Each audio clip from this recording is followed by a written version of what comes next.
Please అత్తయ్య, మీరు చెప్పినట్టల్లా చేశాను. నేను అన్నయ్యతో జరిగిందేది చెప్పను. మీకు దండం పెడతాను.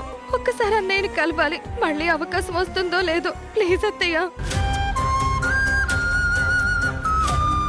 కుదరదు అని చెప్తున్నారు కదమ్మా, అనవసరంగా గోల్ చేయకుండా కూర్చో. ఏమండి, మీరైనా చెప్పండి ప్లీజ్ అండి.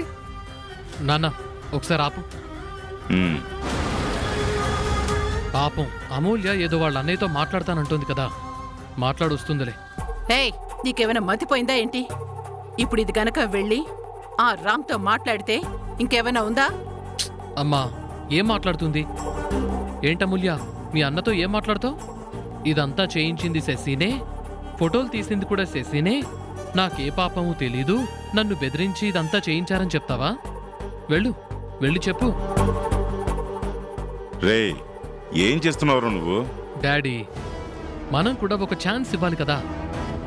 వెళ్ళు అమూల్య, తొందరగా మాట్లాడేసి వచ్చేసి.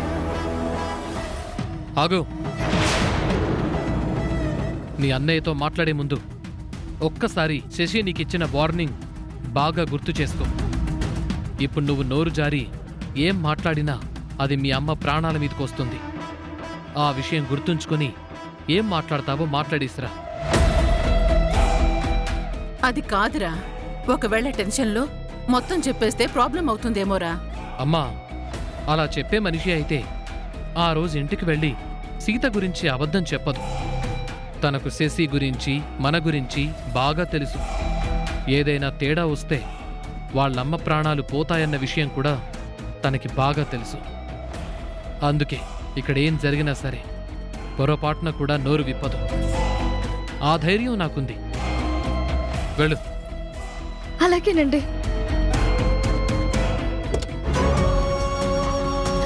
అన్నయ్య, అన్నయ్య. అమ్మా అమూల్య.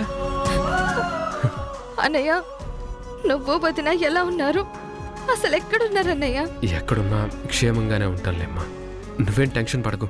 అన్నయ్య, నా మీద నీకు చాలా కోపంగా ఉంది కదూ? కోపం ఎందుకమ్మా?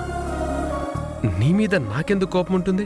నాకు తెలుసన్నయ్య, మీరు బయటకు చెప్పకపోయినా జరిగిన దానికి నేనే కారణమని మీకు తెలుసు.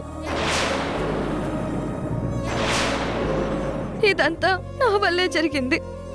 నా వల్లే వదిన నువ్వు ఇల్లు వదిలి బయటకు రావాల్సి వచ్చింది. నన్ను క్షమించన్నయ్యా. ఏంటమ్మా అమూల్య, నువ్వు క్షమాపణ అడగడం ఏంటి? అది కాదన్నయ్య, నేను చూడమ్మా, జరిగిన దాన్ని అంచనా వేయలేనంత అమాయకుణ్ణి మాత్రం కాదు. నువ్వు తప్పు చేశావో తప్పక చేశావో నేను అర్థం చేసుకోగలను.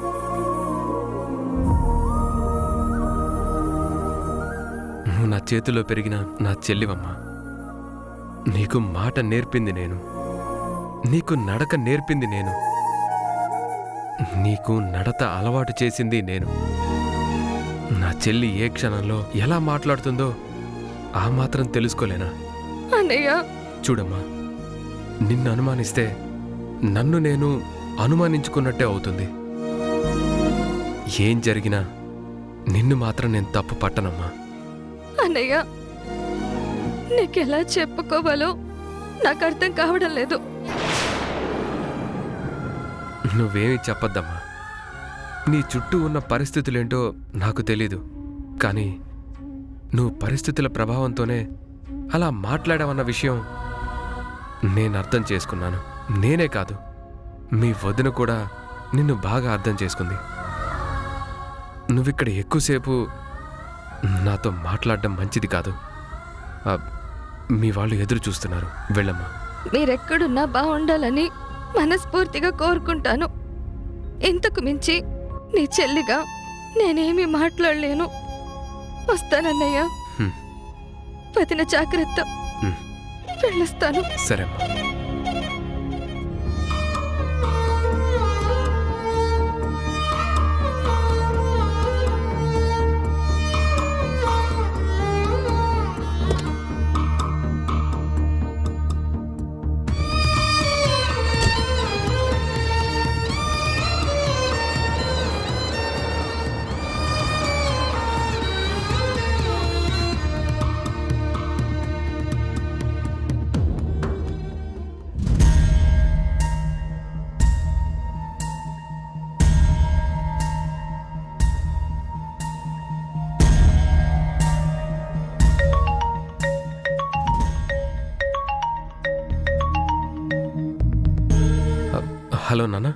ఒరేయ్, అమ్మ పరిస్థితి ఏమీ బాగోలేదురా.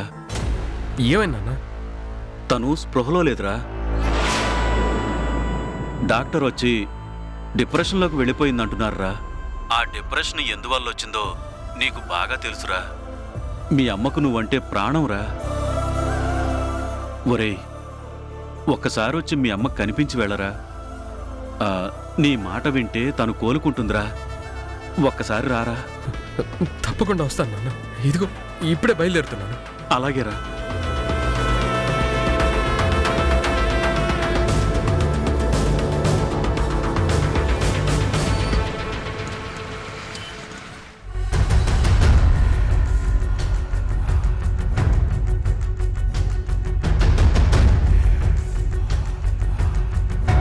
ఆదిత్య,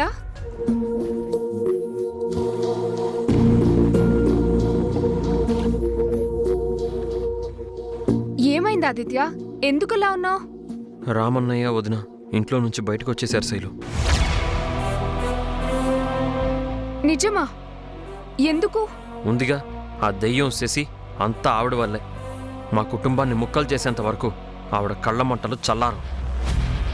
ఏ కోడలైనా పుట్టింటి నుంచి మెట్టినింటికి రాగానే అత్తగారిల్లు బాగుండాలని కోరుకుంటూ ఆ కుటుంబం కోసం కష్టపడుతుంది. కానీ ఆ శశి పుట్టింటిని బాగు చేయడానికి అత్తగారింటిని నాశనం చేస్తుంది. వాళ్ళ నాన్నకి కంపెనీకి ఏ సంబంధం లేదు, అయినా ఆయన తెచ్చి ఎండీ చైర్లో కూర్చోబెట్టింది. కంపెనీలో ప్రతి పని ఆ డీపీ కంట్రోల్లోకి పంపించింది. దానివల్ల కంపెనీ ప్రతిష్ట నాశనం అవుతుందని చెప్పి రామన్నయ్య కంపెనీని హ్యాండ్ ఓవర్ చేసుకున్నాడు. ఆ కక్షతో సీతోదిన మీద నిందలు వేసి పెద్ద ప్రాబ్లం క్రియేట్ చేసింది శైలు. చివరికి అనుకున్నది సాధించి అన్నా వదినల్ని ఇంటి నుంచి బయటికి పంపించింది. వాళ్ళు కట్టుబట్టలతో బయటికి వచ్చేశారు శైలు. మరి ఇప్పుడు ఎక్కడుంటున్నారు? తెలీదు శైలు. మరి ఇక్కడికి తీసుకుని రావాల్సింది కదా ఆదిత్య. నేను రమ్మని పిలిచాను, కానీ అన్నయ్య రాలేదు. మా అన్నయ్యకి అటు ఆఫీస్లో ఇటు ఇంట్లో అన్ని చోట్ల ఎంతో గౌరవం ఉండేది. నా కళ్ళకి ఒక హీరోలా కనిపించేవాడు. అలాంటి మనిషి ఈరోజు కట్టుబట్టలతో బయటకొచ్చి గుడిలో తలదాచుకుంటుంటే మనసుకి చాలా బాధగా అనిపించింది శైలు. ఆదిత్య, ముందు మీ అన్నయ్యకి ఫోన్ చేయి. వాళ్ళు ఎక్కడున్నారో తెలుసుకో. మనం వెళ్ళి వాళ్ళని ఇంటికి తీసుకొద్దాం. వాళ్ళు రారు శైలు. అన్నయ్య చాలా ఆత్మాభిమానం ఉన్న మనిషి. పోనీ మనమే వెళ్ళి కలిసి ఎప్పుడు మనం తోడుగా ఉంటామని అర్థమయ్యేలా చెప్దాం. ఏదో ఒక రకంగా హెల్ప్ చేసొద్దాం ఆదిత్య. అసలు ఎక్కడున్నారో ఫోన్ చేసి కనుక్కో.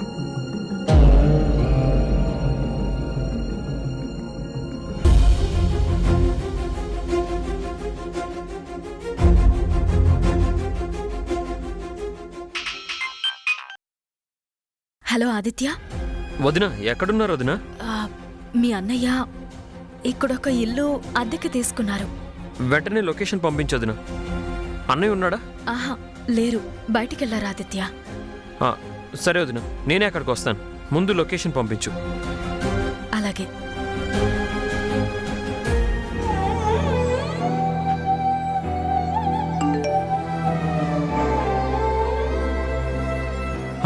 శైలు, వెళ్దాం పద.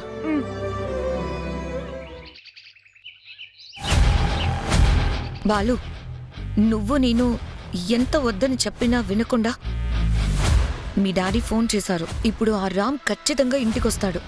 ఒక్కసారి మళ్ళీ ఇంట్లో అడుగు పెట్టాడంటే ఇక బయటికి వెళ్ళడు. ఒకవేళ తను వెళ్తాను అన్నా అత్తయ్య మావయ్య తనని వెళ్ళనీయకుండా ఆపుతారు. మనం పడిన కష్టమంతా వృధా అయిపోతుంది. ఎలా రాణిస్తాను? అయినా ఈ ఇంటికి నాకు ఏ సంబంధం లేదని వెళ్ళిపోయినవాడు మళ్ళీ సిగ్గు లేకుండా ఎలా వస్తాడు? ఎందుకు రాడాలుడు? మీ అమ్మకు బాగాలేదని సాకు చూపించి ఖచ్చితంగా వస్తాడు. అవును బాలు, అమ్మ సెంటిమెంట్ చూపించి తను మళ్ళీ ఇక్కడే తిష్ట వేస్తాడు. ఈసారి ఆ రామ్ని సీతని బయటికి పంపించడం మన వల్ల కాదు. అవునల్లుడు, ఈసారి రాము చేతికి అధికారం వచ్చిందంటే మనల్ని తొక్కేస్తాడు. అసలే మన మీద పీకల దాకా కోపంతో ఉన్నాడు. ఈ టైంలో అతనికి అవకాశం దొరకకుండా మనం జాగ్రత్తగా ఉండాలి.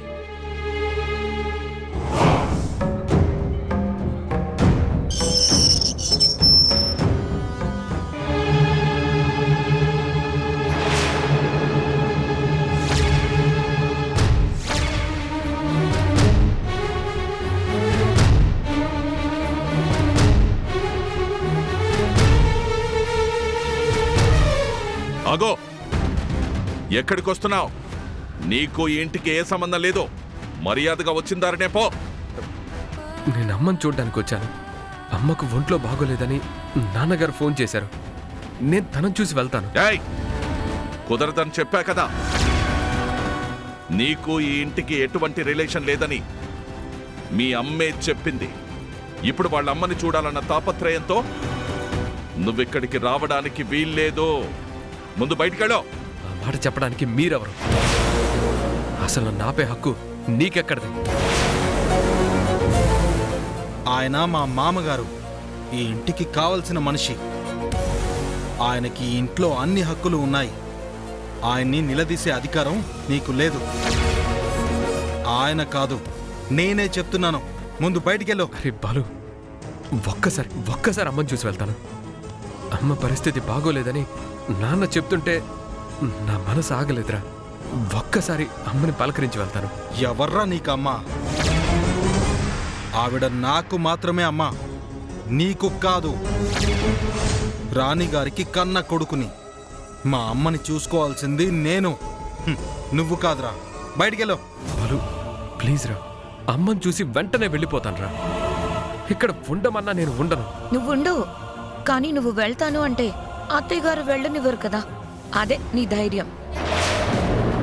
ఇంట్లో నుండి బయటకు వెళ్ళగానే ఎలా బ్రతకాలో అర్థమై ఉండదు. అందుకే ఛాన్స్ దొరకగానే అమ్మకి ఒంట్లో బాలేదు అనే వంకతో చిన్నగా మళ్ళీ ఇంట్లోకి రావాలని చూస్తున్నారు కదా. ఈ మాత్రం దానికి పెద్ద ఆత్మాభిమానం చూపిస్తూ అంత బిల్డప్ ఎందుకు? మీరెన్ని తిట్టినా మాకు సిగ్గుసరం లేదు, ఇక్కడే ఉంటావు అని చెప్పుండే అసలు బయటకు వెళ్లాల్సిన పనే ఉండేది కాదు కదా. శశి చూడు, నేను నీతో వాదించడానికి రాలేదు. నీతో వాదించే ఓపిక కూడా నాకు లేదు. అవతల అమ్మకి ఎలా ఉందో ఏంటో దూరం నుంచైనా ఒక్కసారి చూసి వెళ్ళిపోతాను. ఏయ్, ఒకసారి చెప్తే నీకు అర్థం కదా? మా అమ్మని చూడ్డానికి అసలు నువ్వెవడివిరా? బాలు ఏయ్, పోరా బయటికి. ఇంకొక నిమిషం ఇక్కడున్నావంటే నేనేం చేస్తానో నాకే తెలీదు. Get out. బాలు, నువ్వు ఎందుకు ఇలా ప్రవర్తిస్తున్నావో నాకు తెలుసు. నిన్నెంతలా పొల్యూట్ చేశారనే విషయం నాకు అర్థమవుతుందిరా. నువ్వేమన్నా నేను రియాక్ట్ కాను. నేనమ్మని చూడాలి, ప్లీజ్ రా. నీకు దండం పెడతాను బాలు. ఒక్కసారి అమ్మని చూడు. నువ్వు చూసావా బాలు ఎంత సీన్ క్రియేట్ చేస్తున్నాడో? అంటే చూసేవాళ్ళకి నువ్వు ఒక విలన్ లాగా కనిపించాలి. ఒంట్లో బాలేదు అంటే చూడ్డానికి కూడా రానివ్వలేదు అని ప్రపంచం మొత్తం తెలిసేలా చేయాలి. దానికోసం ఎలా దండాలు పెడుతున్నాడు, ఎంత సెంటిమెంట్ డ్రామా పండిస్తున్నాడో చూస్తున్నావు కదా. అల్లుడు, వీడింకా ఇక్కడే ఉన్నాడంటే లోపల నుంచి మీ నాన్న తాతయ్య వస్తారు. వాళ్ళొచ్చారంటే వీణ్ణి కంట్రోల్ చేయడం మన వల్ల కాదు. బయటికి పంపించేసాయి. చూడు, ఇది నా ఇల్లు, వీళ్ళు నా కుటుంబం. లోపలున్న వాళ్ళు నాకు మాత్రమే అమ్మా నాన్నలు. నీలాగా రోడ్డు మీద తిరిగే అడ్డమైన వాళ్ళకి ఈ ఇంట్లో ఉండే అర్హత లేదు. ఇన్ని సంవత్సరాలు మా అమ్మ నాన్న మంచితనంతో నువ్వు హ్యాపీగా బ్రతికావు. ఇప్పటికైనా ఒళ్ళు వంచి కష్టపడి మంచిగా బ్రతకడం నేర్చుకో. బయటికెళ్ళో. బాలు, అది కాదు బాలు, నేను చెప్పేది విని. చెప్తుంటే అర్థం కదా. బాలు, పదరా బాలు, పద. బాలు, వెళ్ళరా.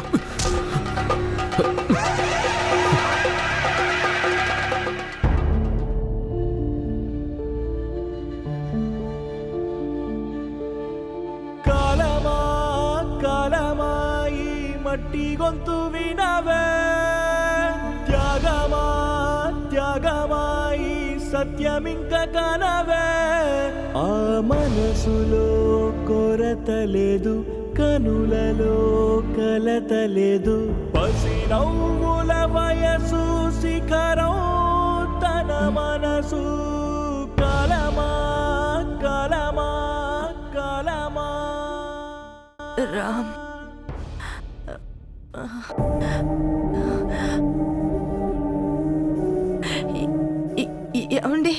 ఏమండి రాణి రాణి రాణి ఏమండి రాణి తాతయ్య రాణి ఏమండి ఏమండి రాము వాడు వస్తున్నాడులేమా వాడు వచ్చాడా? నువ్వు మెల్లగా మెల్లగా మేము చూడాలని ఉందండి. వాడికి ఫోన్ చేశానులేమా, వాడు దారిలో ఉండుంటాడు. తాతయ్య వచ్చేస్తాడమ్మా. నిజంగా వస్తాడా తాతయ్య? నువ్వేం కంగారు పడకమ్మా. రాణి నువ్వు రెస్ట్ తీసుకో. ఎందుకు రాడు రాణి? రాముకు మనమంటే ఎంత ప్రేమో నీకు తెలీదా? నీకు ఆరోగ్యం బాగోలేదంటే రాము ఆగుతాడా? ఎక్కడున్నా పరిగెత్తుకుని వస్తాడు. నువ్వేమీ కంగారు పడకు. అసలు ఈ పాటికి రావాలి. ఉండు, ఇంకోసారి ఫోన్ చేస్తాను. అవసరం లేదు నాన్న.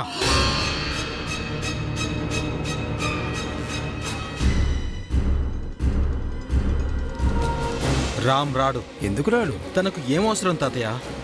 ఈ ఇంటికి కేవలం తను పెంపుడు కొడుకు మాత్రమే, కన్న కొడుకు కాదు కదా. బాలు, ఈ మాట నేనన్నది కాదు నాన్న, ఆ రామ్. ఏంట్రా నువ్వు మాట్లాడేది? అవునమ్మా, నీ పరిస్థితి చూశాక, డాక్టర్ చెప్పింది విన్నాక, నిన్ను కాపాడుకోవడం కోసం రామ్ని ఇంటికి తీసుకుని రావడానికి నేనే స్వయంగా వెతుక్కుంటూ వెళ్ళాను. ఇక్కడ నీ పరిస్థితి గురించి చెప్పాను. ఒకసారి వచ్చి చూసి వెళ్ళమన్నాను. కానీ తను రాను, ఆ ఇంటికి నాకు సంబంధం లేదు, మీరెవరు నేనెవరు అని చెప్పి పంపించాడు.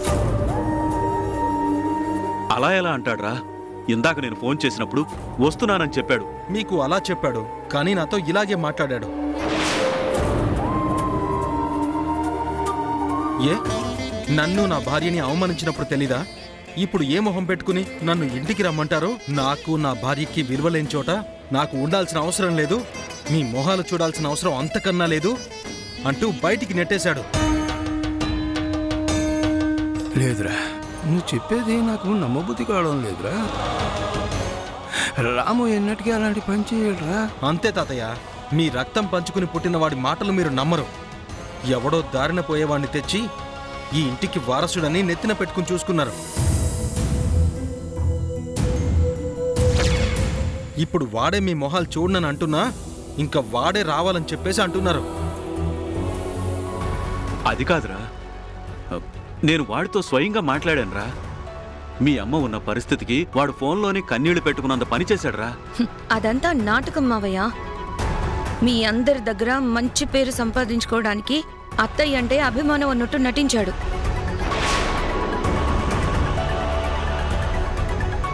బాలు స్వయంగా వెళ్ళి రాముని తీసుకురావాలని ప్రయత్నించాడు. కానీ తను చాలా దారుణంగా మాట్లాడాడు. మీకోసం, మీ కుటుంబం కోసం నా రక్తాన్ని దారబోసాను, చివరికి నన్ను, నా భార్యని అనుమానించి పంపిస్తారా?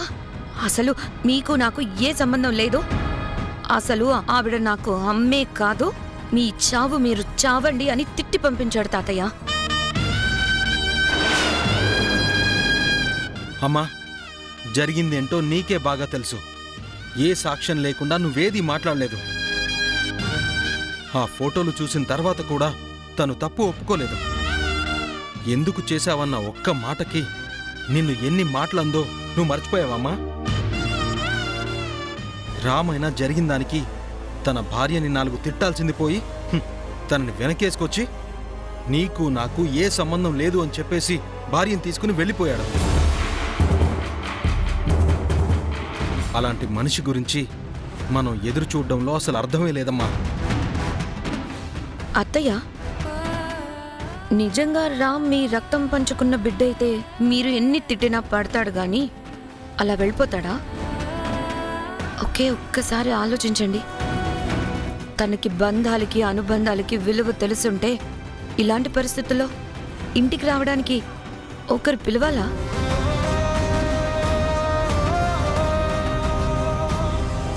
నిజంగా ప్రేమ ఉంటే మీకోసం పరిగెత్తుకొని వచ్చేవాడు కాదా? అంతే అత్తయ్య, మనం చూపించిన ప్రేమ ఎదుటి వాళ్ళు మన మీద చూపించాలని లేదు. అర్థం చేసుకోండి అత్తయ్య.